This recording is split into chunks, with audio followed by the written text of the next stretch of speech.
passed by a party that says that they don't want a tax system that disproportionately impacts the poor, yet they pass policies like this that disproportionately impact the poor.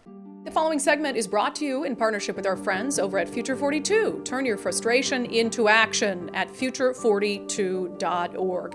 We have been talking a lot about the cap and trade program that was Governor Jay Inslee's baby, that was pushed and passed ultimately by Democrats in Olympia, and the fact that they don't like when we call it a carbon tax. The governor's office explicitly told us it's not a carbon tax. It is. The reason I call it a tax is because that is the result for consumers. It is just as good as a gas tax, because when you go to the pump, we know that it has dramatically raised prices. And I just wanted to check on the latest prices, because if you went anywhere over the Labor Day weekend, you probably noticed that prices are pretty high. In Washington state, the average cost per gallon, certainly it's higher in some locations on the west side of the state, is $5.09. Compare that to the national average of $3.80. So we know that since the cap and trade program and the auction started and went into effect with earnest, we have seen at one point we had the highest gas prices in the nation for the first time. So one of the things I said at the beginning of all this is, look, if Governor Jay Inslee had come out and said, hey, this is going to raise gas prices, I want you to prepare for that.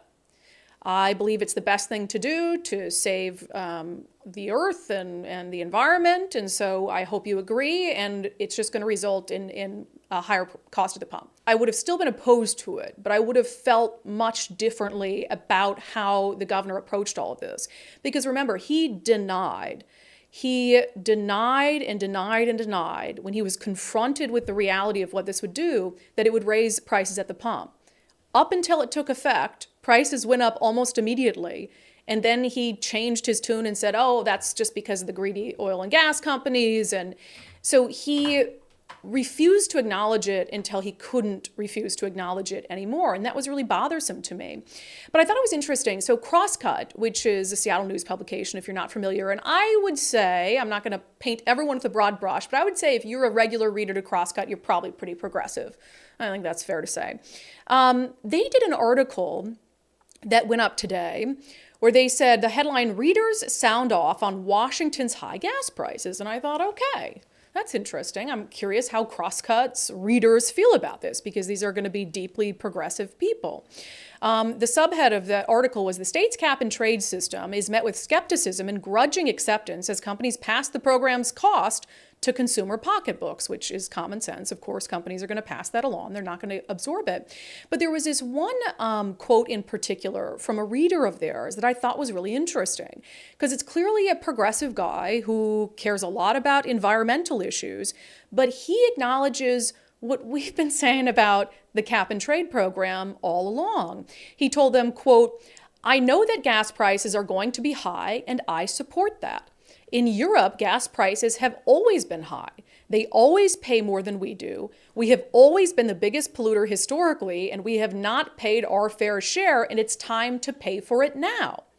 However, Crosscut writes, this reader, whose neighborhood has ample public transportation options, said he was also concerned that the least privileged would bear the brunt of the costs. He went on to say, "I feel for the people who have to commute from Tacoma and have to go to downtown Seattle. That, to me, is the hard part, the inequality of all of this. So many people can't live in an area where they have easy access to public transportation. They're the ones who are going to be paying more than their fair share." And that is a point that we have been making, and I think people, common sense people across the political spectrum, have been making for a long time, which is Democrats in Olympia believe that our tax system is backward, that it disproportionately impacts the low income. And I agree with them, by the way. I disagree with the ways they want to go about and fix it. But one of those disproportionalities is the gas tax. Because a rich person and a poor person, they are going to pay the same price at the pump, but that tax is going to disproportionately take a larger part of a poor person's income than a rich person's income. So the carbon tax, the cap and trade program, the result is the same. So it's passed by a party that says that they don't want a tax system that disproportionately impacts the poor, yet they pass policies like this that disproportionately impact the poor. And they refuse to acknowledge that. And that's why I was pleasantly surprised by one of these Crosscut readers who, again, he's like, I'm fine with high gas prices. I think this is a good policy for the environment, and I care about the environment.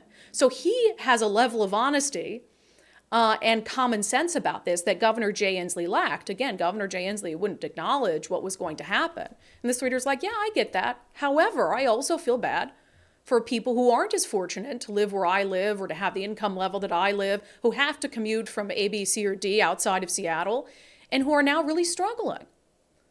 Man, I mean, if only we had elected leaders who, when they considered policies like this, would really be honest about the impact that it was going to have on people and not brush that aside for the sake of whatever thing is politically palatable to them.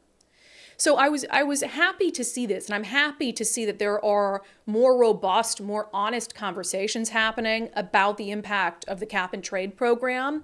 And I can only hope that this legislative session, maybe something will be done to try to deal with what have been skyrocketing gas prices as a result of this. But I think the first step is honesty and transparency in the way that we talk about it and in the way that we talk about the impacts of it. All right, that segment was brought to you in partnership with our friends over at Future 42. Turn your frustration into action at future42.org.